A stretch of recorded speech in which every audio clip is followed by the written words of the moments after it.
The following is an exclusive presentation of WI Garden Media, the voice of Garden Talk Radio.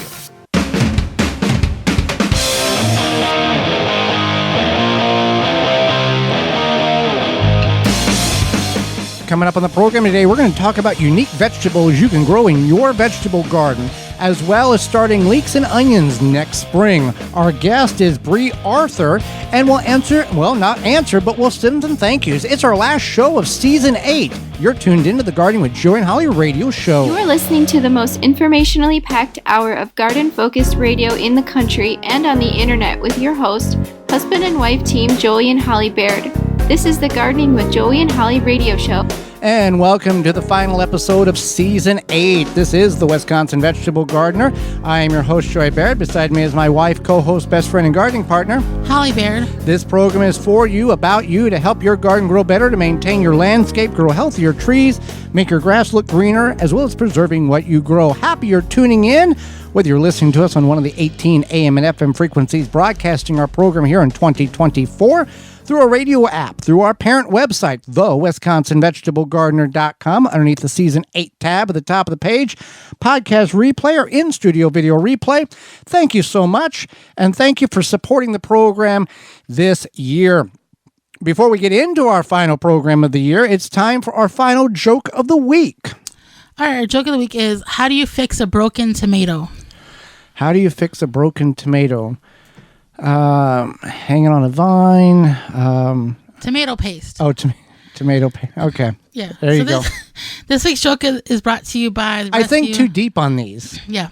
This week's joke is brought to you by Rescue.com. American-made rescue products keep your family, home, and yard protected from pest insects like wasps, hornets, yellow jackets, flies, ants, and more. Learn more at Rescue.com. That's RESCUE.com.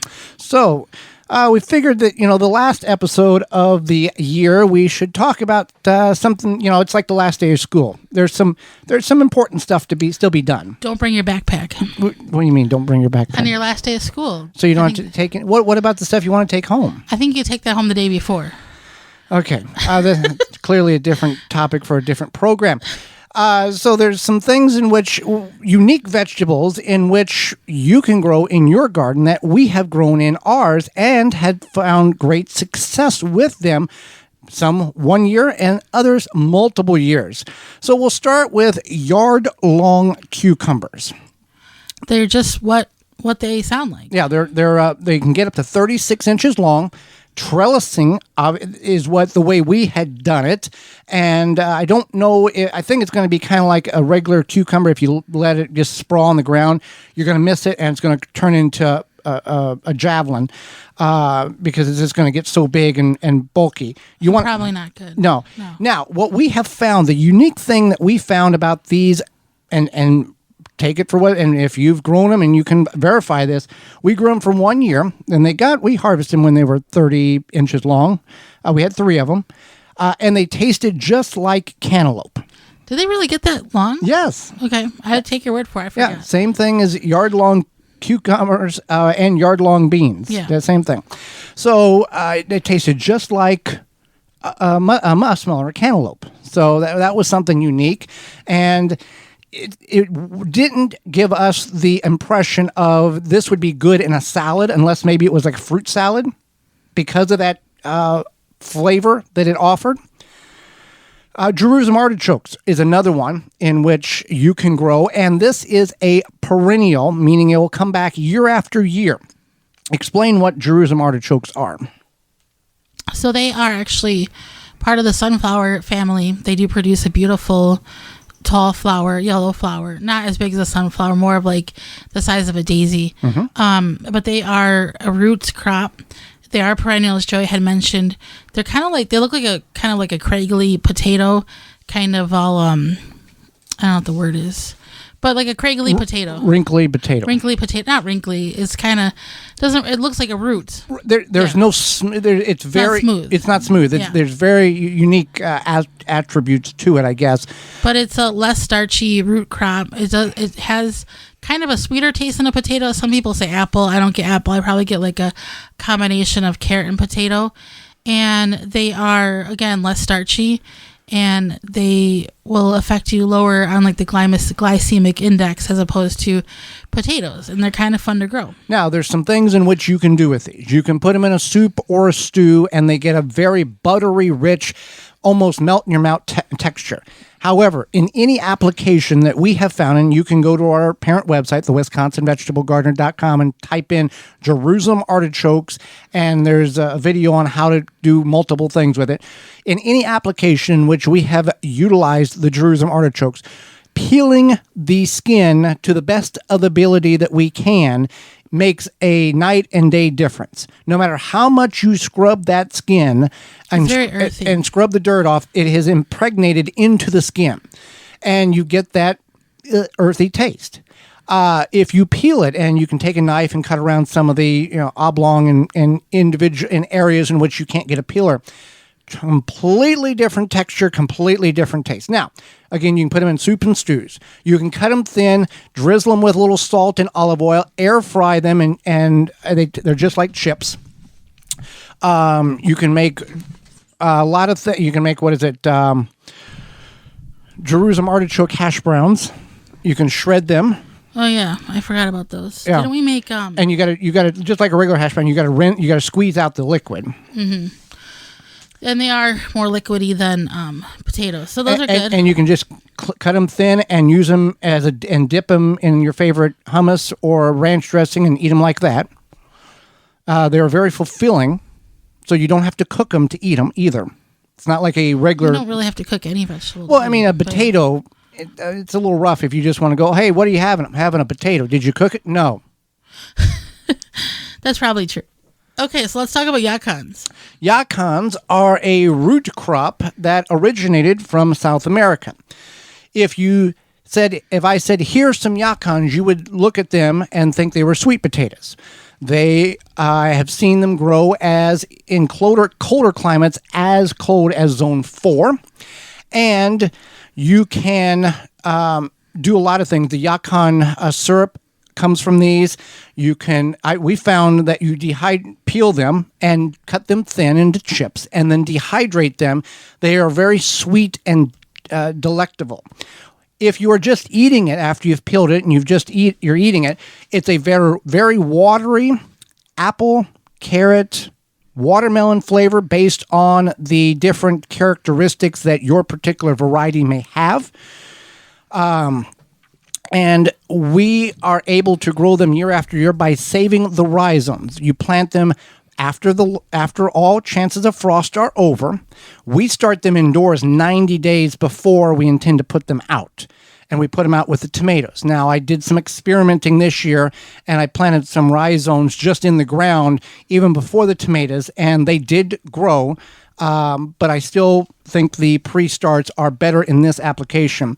And then we do them in party cups because we want, it develops a lot of roots, and all the root fibers that will start that they will pick and develop the tubers there.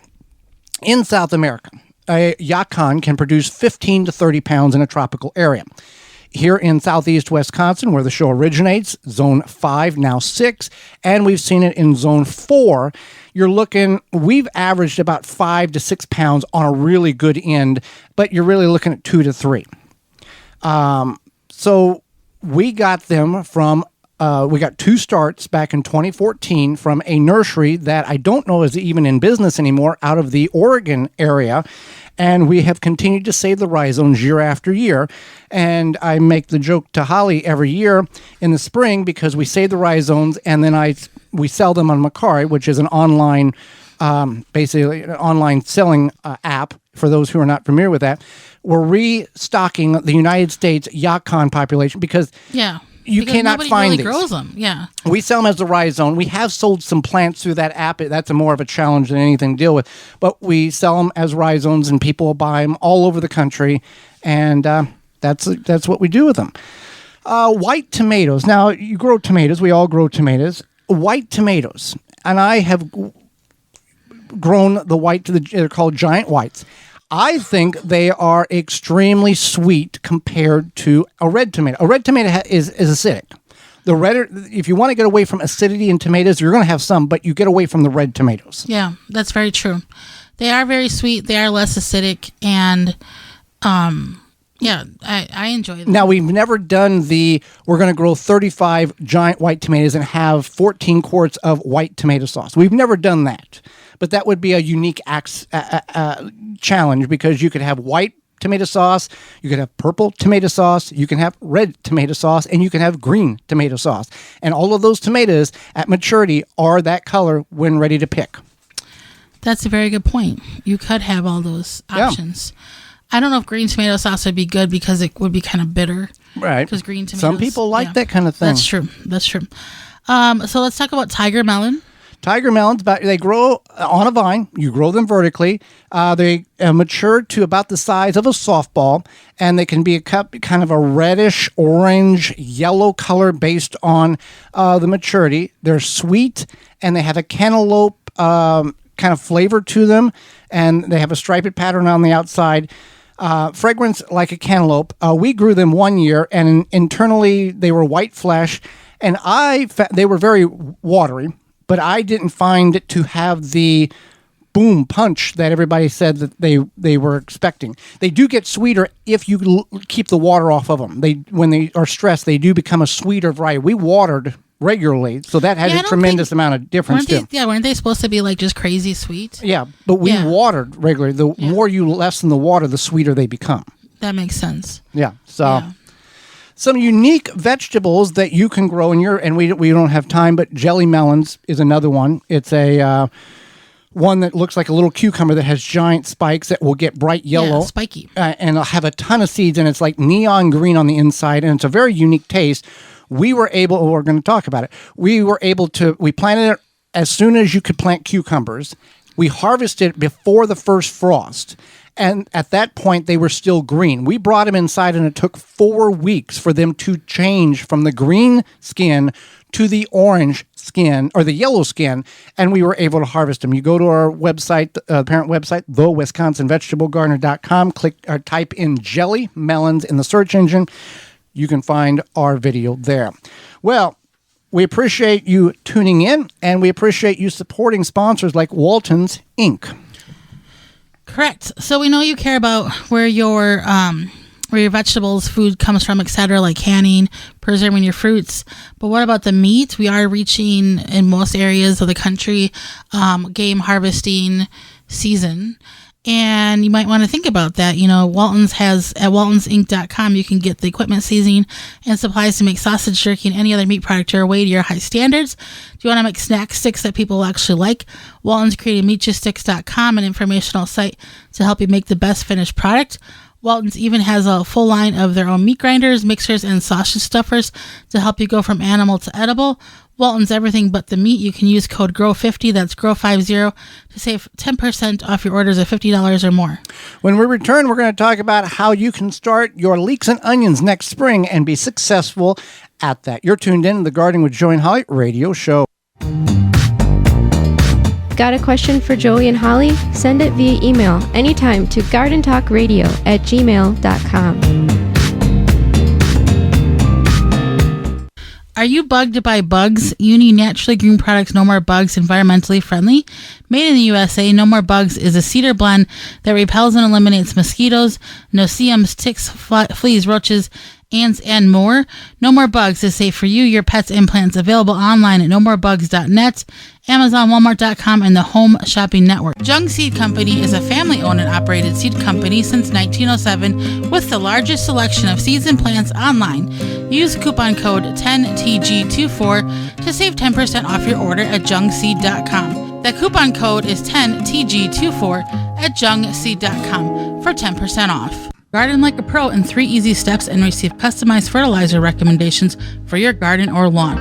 Soil Savvy helps you determine what nutrients your plants need to thrive. Never again over-apply nutrients they don't need. A patented process that makes you a smart gardener. To get your soil test kit, go to mysoilsavvy.com. Soil Diva Liquid Microbe Stimulant Spray improves the health of your plants you work hard to grow, stimulates the natural enzymes, and increases beneficial soil bacteria.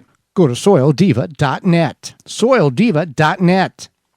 Water supply tanks provide BPA-free, long-term, safe storage for drinking water. From 35 to 1,500-gallon tanks, Water Supply Tanks has you covered.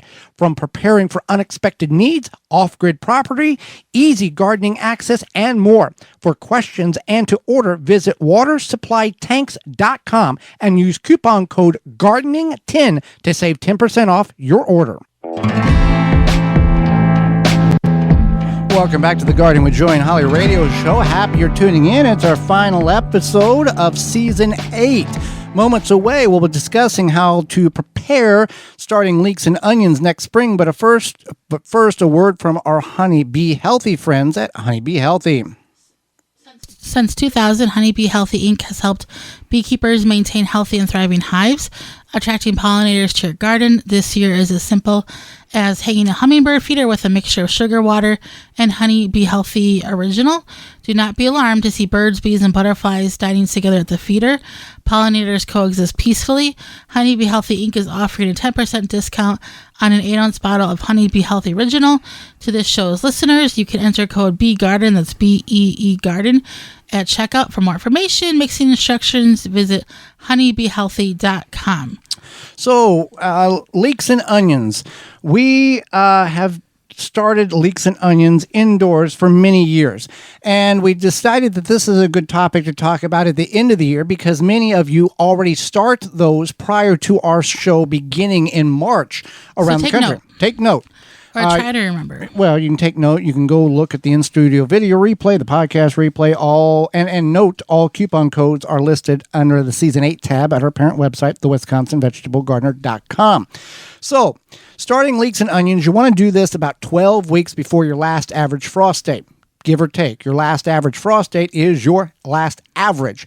It fluctuates.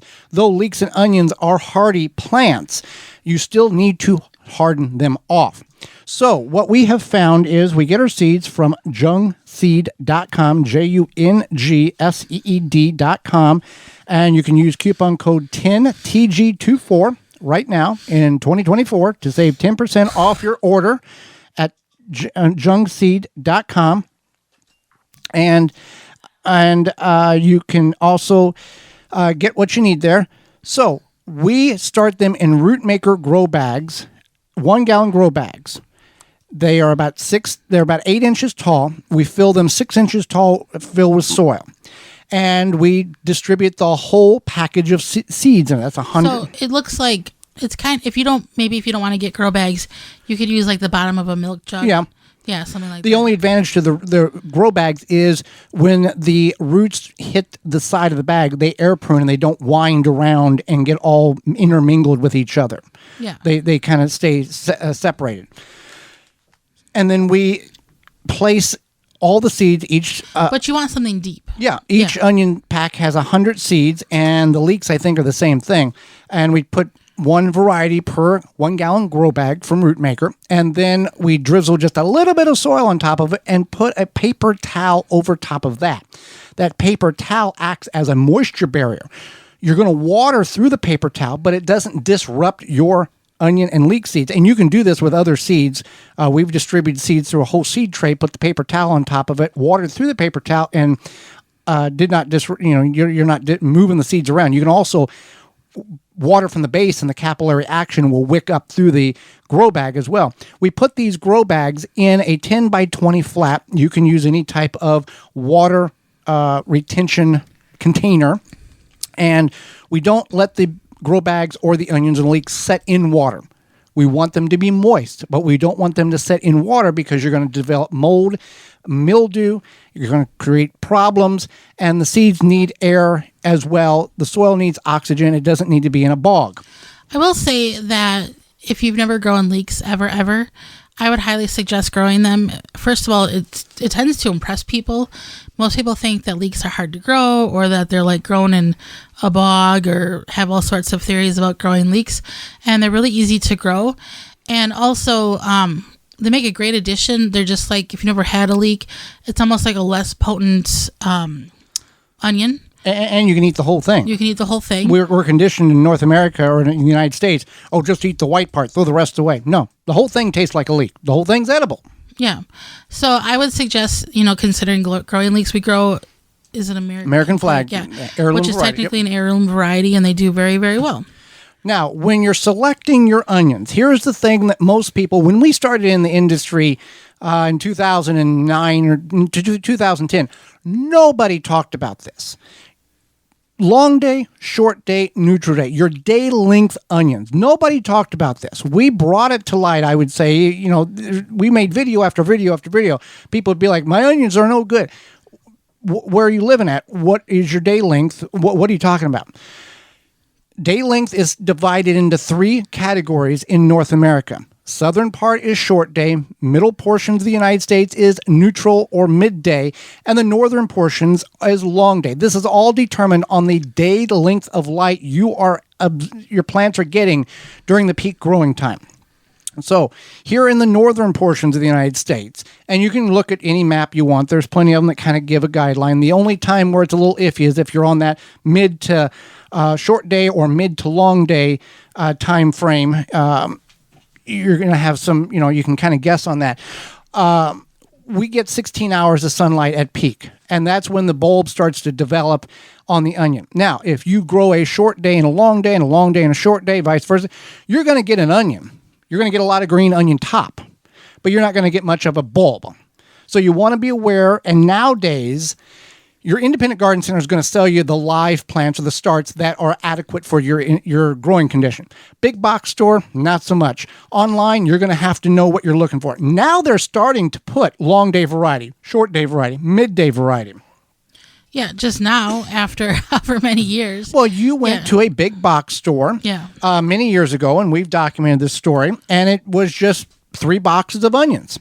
And we knew what was short day, what was long day, what was neutral day or midday.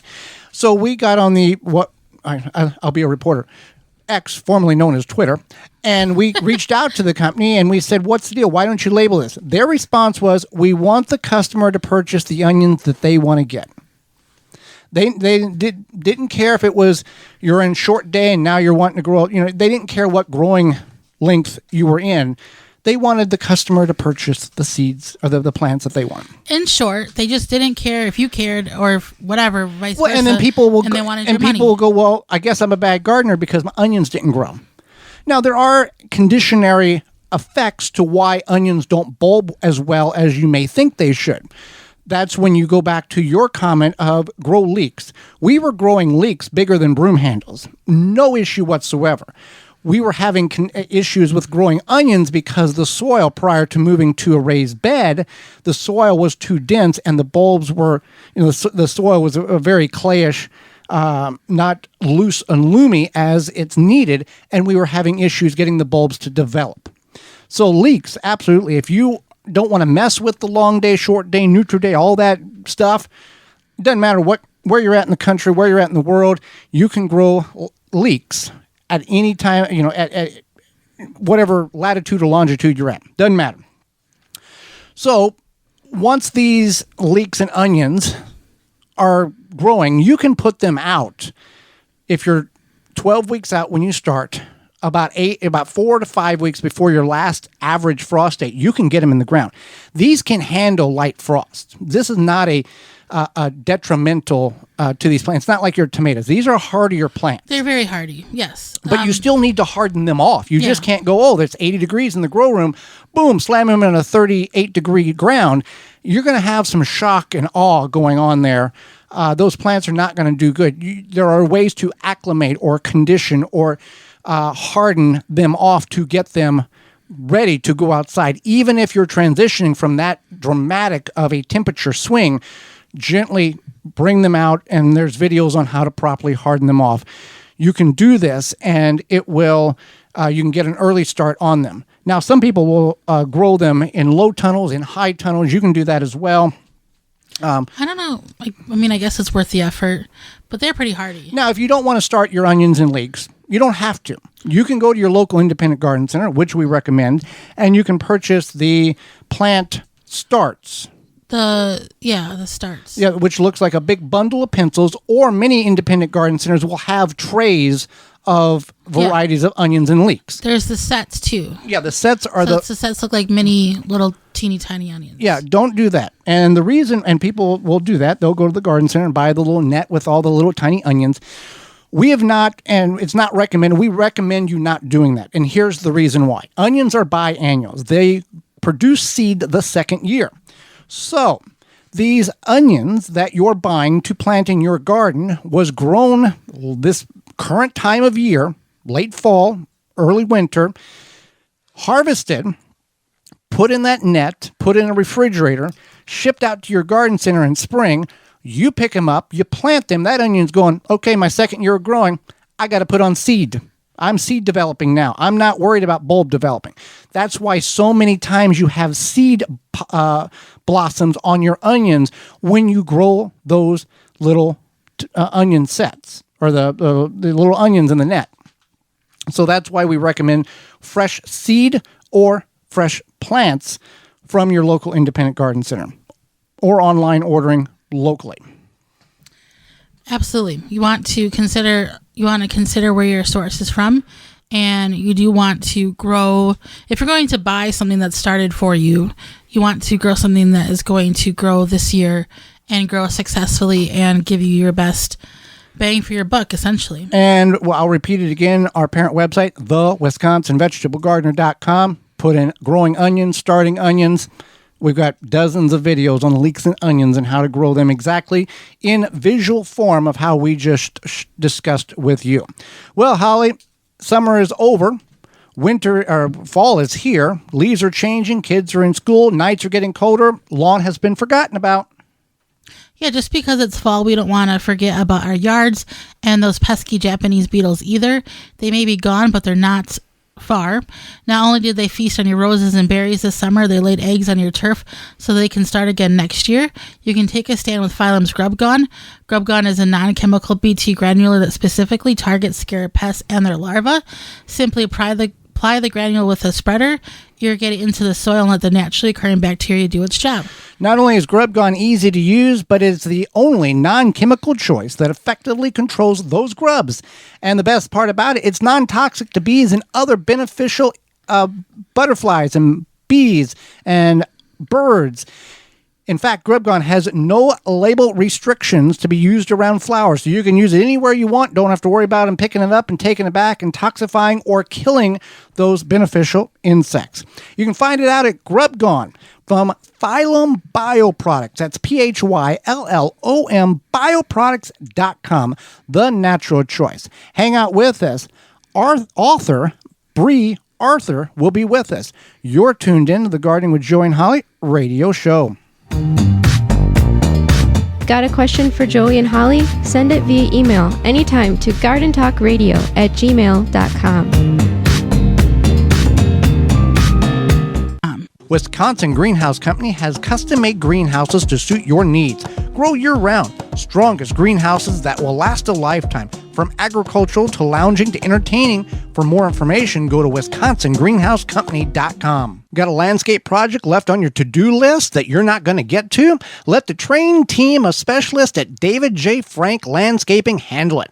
Fall is also a good time to improve your lawn for next year. Strengthen your lawn with overseeding and aeration. Schedule a fall cleanup or fall planting and winterizing your yard before the cold sets in. Get a free quote at davidjfrank.com. Mantis tillers, the premium long-lasting gas-powered tillers, are the perfect solution for any garden. This Mantis machine is available with 2 or 4 cycle engines with a 19-inch or 16-inch tilling width. Your DIY companion in your garden and your lawn converts easily for edging, aerating, and more with optional attachments. Find details at mantis.com.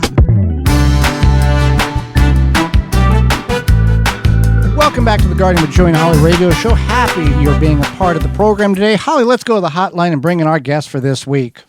Brie Arthur is a best-selling author, YouTuber, nationally recognized speaker, and horticulture expert sharing her passion for gardening. Welcome to the program, Brie. Thanks so much for having me. Well, we thank you for taking time out of your very hectic schedule, as many of us have, to not only enlighten us, but share some of your information with Holly, myself, and all of our listeners. And I'll start with this. What is your story? How did you get into gardening? Was it something you found young, or you morphed into it as an adult and you thought, this is pretty cool, this is what I need to do? I was very fortunate in that my grandparents were gardeners, my parents are gardeners, and I was a 4-H member growing up in southeastern Michigan. And really it was 4-H that introduced me to the ins and outs of horticulture and showed me that I could study this in college and have a great career growing plants. Heart, head, hands, and what was the other one? There's 4-H's for that. I forget. Anyway, that's... I was in 4-H too. Holly, was you in 4-H? I was not in 4-H. You were in Girl Scouts, were you not? Yeah, oh. but that's different than 4-H. I know. Much different. So you are a foodscape expert. Please share with us what foodscaping is. Well, it's a really simple concept. It's really coming off of the inspiration of Rosalind Creasy's books on edible landscaping and just trying to package it in a way for people living in suburban developments with strict homeowner association rules to be able to show them that they can grow food and not make their neighbors offended. It's really just the integration of edibles with all of your traditional ornamental plants, taking advantage of that landscape space that already exists so that you can grow beauty and bounty together. Yeah, you incorporate leeks and onions in amongst the flowers, and certain things work better with others than in hiding them to some degree, right? We're hiding to some degree.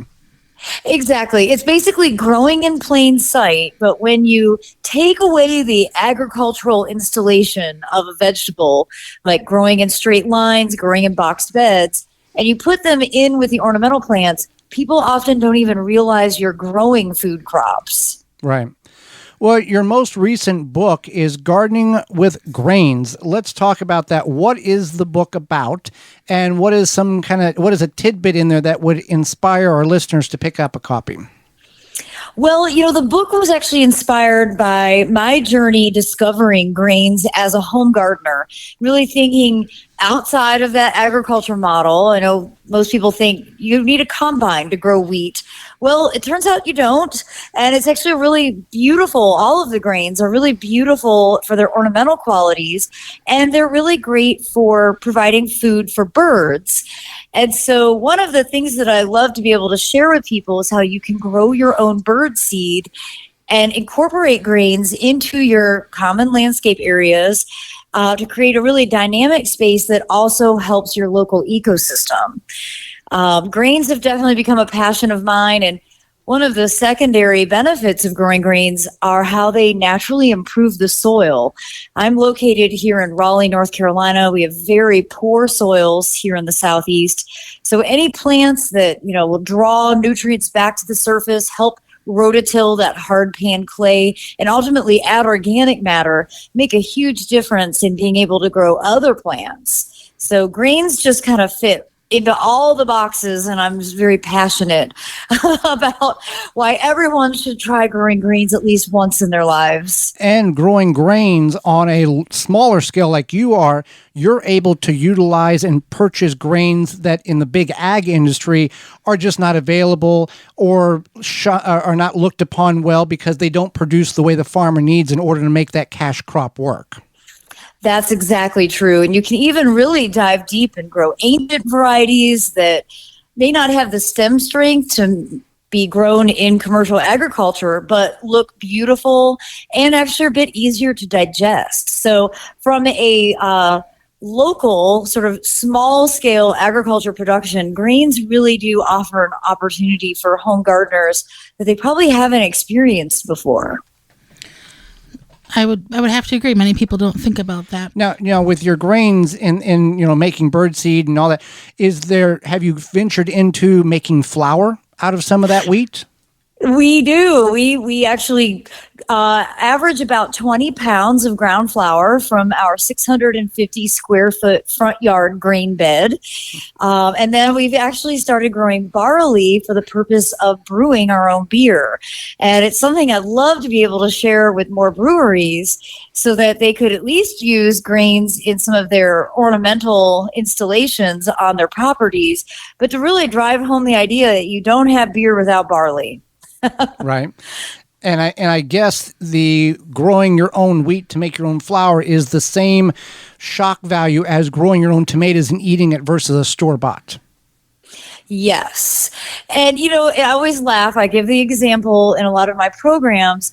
We did 5 3-gallon fabric bags of wheat just to see how much flour would we get from 5 3-gallon grow bags. And we got enough to make a single loaf of bread.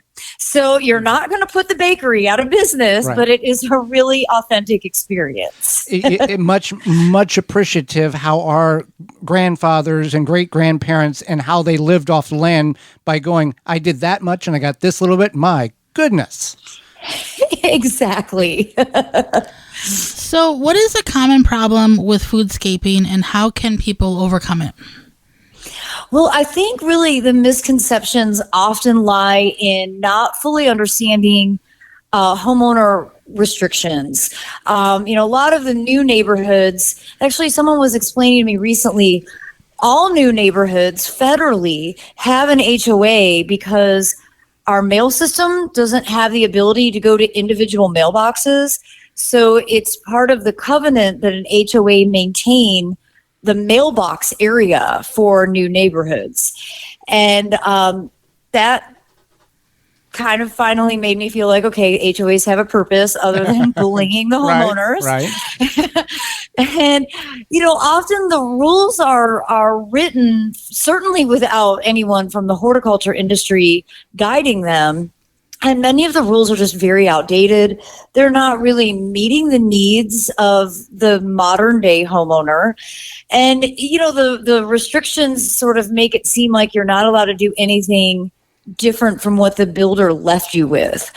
And my goal is to sort of help disseminate that information and build people's confidence so that they aren't afraid of the act of gardening and that it won't be the thing that puts them on the bad list for their neighborhood. Right. I and Holly can attest this. You read the rules not to know what the rules are, but to know what the rules aren't in. And if Yes. if they have to make a rule because of you, I think you've done something well. I would wholeheartedly agree with that. So, a lot of us are planning for next year and also, kind of going over our gardens, etc. What would you say is some of your best soil building techniques or tips? Well, I'm a cover crop obsessed person now. So I'm really keen to make sure that even through the winter season, I don't leave the ground bare. So number one, putting the leaves that fall in the autumn season, putting them back into the beds is just the absolute best advice that anyone can give. It's literally the same word, leave the leaves. Mm-hmm. I'm also really keen to do cover crops with things that are more or less winter tolerant, things like winter wheat, daikon radish. I've really gotten into doing a lot with nitrogen fixing legumes. So here in the Southeast, where our winters are quite mild, we can grow things like fava beans all winter, crimson clover, and all of those will grow through the cool season, and then we mow them down in place before we plant for the summer season.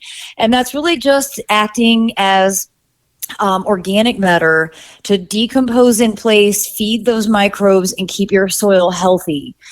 The more you can do with ground plane coverage, with cover cropping, you can smother out weeds more efficiently, and ultimately you'll build better soil that will retain more moisture and nutrients, making your long-term maintenance much easier.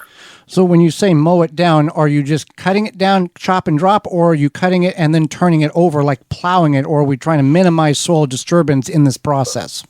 I don't like soil disturbance. I don't need to wake up any more weed seeds that are laying here underneath the ground. So we are literally just taking a push lawnmower and to basically chop and drop right in place. So everything that grows in an area decomposes in the same spot. And then you're kind of like no-tilling in your next crop. Exactly. Okay.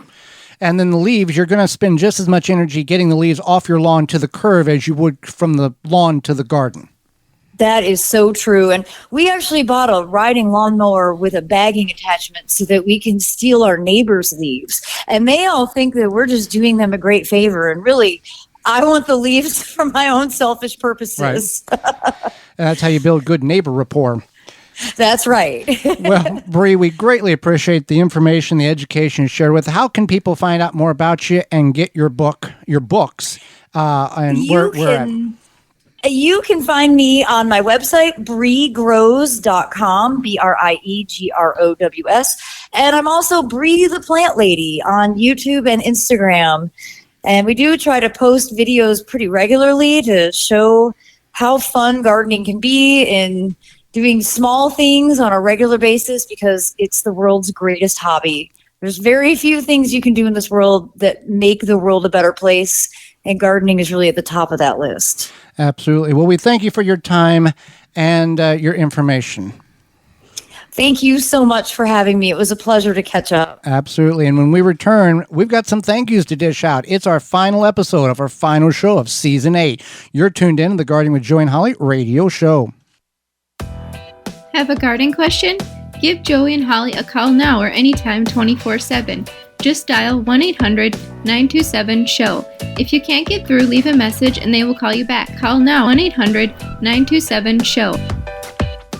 Take the guesswork out of composting with the AeroBin 400 or smaller 200 for easy composting. The AeroBin mimics how nature decomposes waste. The AeroBin is easy to use.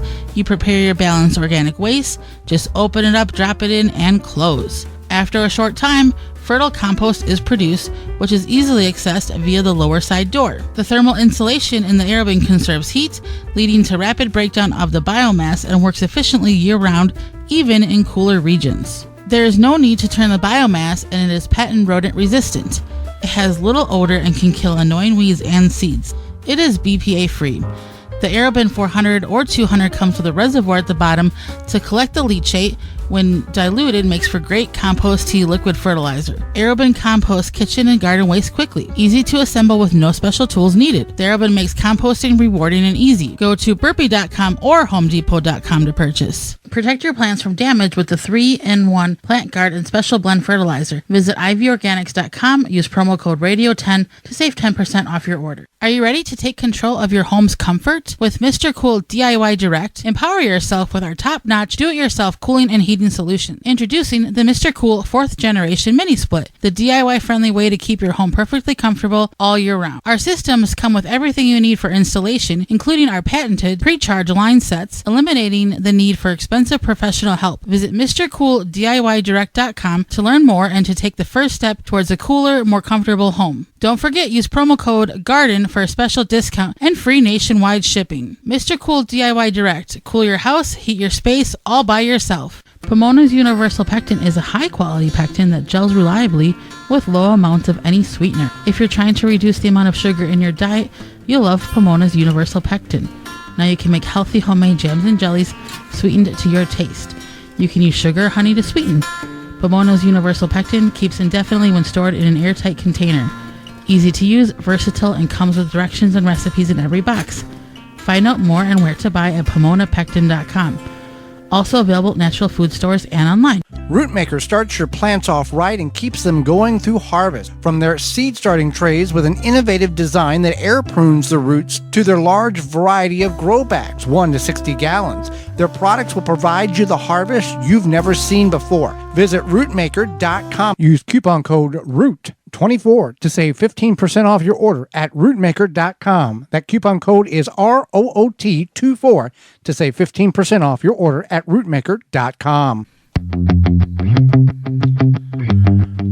Welcome back to the final segment of our final show of Season 8. We have accomplished another year of Garden Talk Radio. Yeah, we sure have. It's been, it's nice that we can accomplish Season 8. 8, yeah.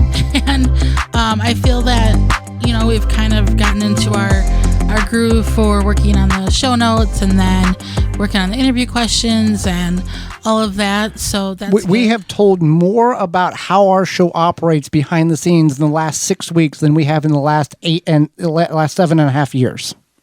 Maybe we just at that point now. Yeah, it's just one of those Industry things. secrets. Yeah, well, it's not industry. Well, people are not aware of the challenges in which faces a program such as ours, independently funded by sponsors. We're not, some of these shows, fill in the blank of a show that you listen to on, it's a network show that has people in a building that all they do is find sponsors, and it's a national show. But I think there's some like magic to a 7-year thing where whether it's eight year. But I'm saying that like getting past 7 years, then you like in relationships, jobs, etc., where you become like a professional. Okay. So maybe that's what it is. That it's like a reflex or habit for us. Well, yeah, but it's all based on sponsors that you hear on the show that you, the listeners, purchase their products so we can be on the air on your radio station week after week. It's all tied into the companies that pay for the airtime, and if we don't have the companies to pay for the airtime, we don't get on the air. That's how that works. So let's before we get into a whole lot of other things, we got a lot of people to thank. We want to thank our Lord and Savior Jesus for allowing us to have the ability to do this, or Yeshua for our Jewish listening friends. I want to thank you, Holly, for being the co-host over there and keeping some of the things together while I'm hitting the buttons and changing screens. And when screens don't change right, then you're able to cut in there and act like nothing's going on while I'm trying to fix problems over here. Is there anything else you want to thank me for? I covered a lot of that. Oh, okay. Yeah. Nothing else. I'm just a good co-host. You're a good co-host in this atmosphere. Oh, this atmosphere? Anything else I'm good at? Yeah, you're a good wife. Oh, okay. Is that what you're looking for? Maybe. Okay. I just, we'll find out later. Yeah, so there you go. Is it? Yeah, it's your turn. It's my turn? Go ahead, yes. We want to thank the listeners. We want to thank you for listening to the program on your radio station, on your favorite podcast platform, on YouTube, through our parent website, the WisconsinVegetableGardener.com. We see the numbers. We see the reaction from our sponsors. And, that's that. We thank you for listening, because without you, it really is just two people talking in a room and nobody doing anything, nothing on the other end. Yeah, we definitely appreciate our listeners. That's for sure. I want to say thank you, Joey, for being a good co-host yourself, or whatever your title is. I'm host. You be co-host. Oh, okay. Co-host. Host. Yeah, something host. like that. Yeah. You are very driven to keep this going, and I am too. But as you guys may know, or may not know, this is Joey's full-time job in addition to editing videos and promoting, and sending it to the right places and all this other stuff that ties in. Yeah. And I'm just going to speak about this. I'm grateful for my full-time income, and my employers laid off half of my coworkers at the end of June, and I was fortunate to keep my position. And so I'm truly, truly grateful to, whether it be, whoever it was or however it happened, that I was able to keep my full-time income, because with something like this, I think you need some sort of additional support than just sponsors. It's good that we can, and we are so grateful for our sponsors, but it's good that we have the old day job to have as some security. So grateful for that. And I'm also just grateful I have two really good friends who have been very supportive and always been very supportive. One of them you hear in our little commercial breaks. The lead in and lead out. Yeah. That's my friend Laura. We've been friends for a long time. And then my other one, who I just refer to as my Chicago BFF, and very supportive friend as well. So I'm grateful for that, and just that we can continue to do this, and we have such supportive people in our lives. With sponsorship, it's we're nearing almost 2,000 companies we reach out to year after year, and we get around 12 to 1,300 no's. And out of those, let's say 1,800 companies, we get about 100 to 150 each year that says, "Don't email us again. Go do yourself and leave us alone." Because I go after them until I get an answer. Now, there's times where, and in the past, and I've got data on every day that I email, how many I emailed, who I emailed, what were the response rate, how many yeses, how many nos, all this other stuff. I got books, and Holly can attest, I've got notebooks from 2019 on, whenever I figured out that's probably what it, and graphs and charts and all this other stuff to kind of see the patterns that develop and how many return and how many don't and all this other stuff. Some years are really good, really easier, and other years are a little more sluggish. And I think this year currently we're kind of in the middle of the sluggish to good response. I mean, there's certain goals in which we personally set forth that we need to accomplish these things and raise this amount by this period in order to get where we need to be by the time so we can pay the airtime. So a lot of faith in that aspect, a lot of patience. The stress doesn't fix anything. So you got to have faith and be patient and continue to the grind. And if you think you're done for the day, take a break and then go back and email 10 or 15 or 20 more people in the aspects of where you can prevent, so you don't get things locked out and the internet doesn't like you. Right.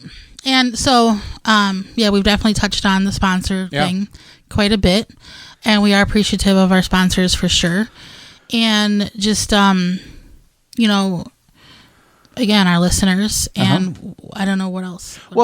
Next year. Let's talk about next year. Season 9, if everything goes as has planned and we can make the funding and all that, we will be leaving two of our networks, or two of our stations, WXAN 103.9 FM out of Ava and KFEQ 680 out of St. Joseph, Missouri. We've just...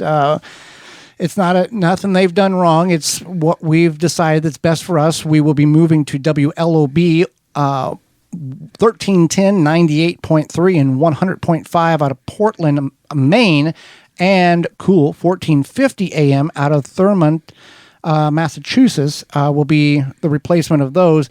And it's not something, every year we kind of see what we want to do, other markets we want to hit, what we can, what the sponsors want to do. So we're moving some things around, and we should be, based on what conversations I've had with the stations, we should be where we need to be on the time frame. Also, we're leaving WPIC 790 over there in Pennsylvania for reasons that will make the show better on our end, not nothing they did. So it's one of those things that it's a business deal. And we've shared a lot of details with you about how this is all working. But we've had 33 guests this year. We had 2 that had things that come up, so we couldn't have them on.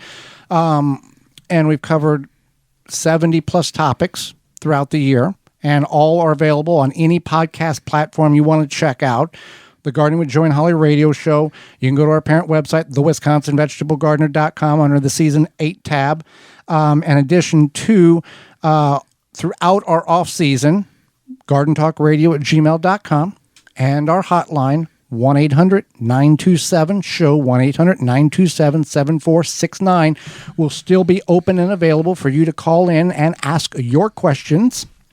I do want to also thank, those of you who have called or emailed. We have some regulars. Yeah, regulars. Yeah, which was fine. Yeah, totally. Called, emailed, sent me messages on social media. If I don't know if I have any coworkers who listen, but any of you all. So I think we really appreciate your questions. Keep them coming. One of our, when we interviewed Joy and I interviewed each other last week, one of our questions was, do you ever get sick of being asked gardening questions? We just didn't get to it. And I would say absolutely not. I love the gardening questions. Sometimes, when you're in the drudges. There's some doozies that we have to do some studying on and reach out to some people and go, hey, what is this? We've never heard of this before.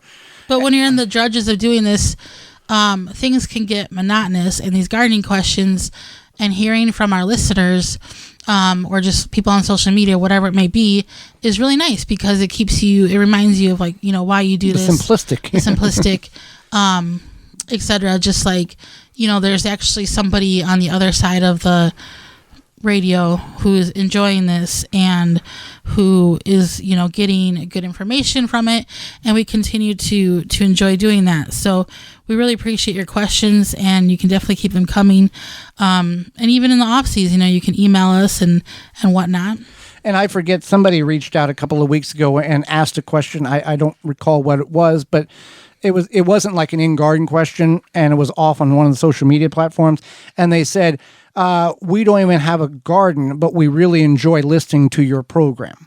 And we get that not only through you, the listeners, but our stations and our station managers.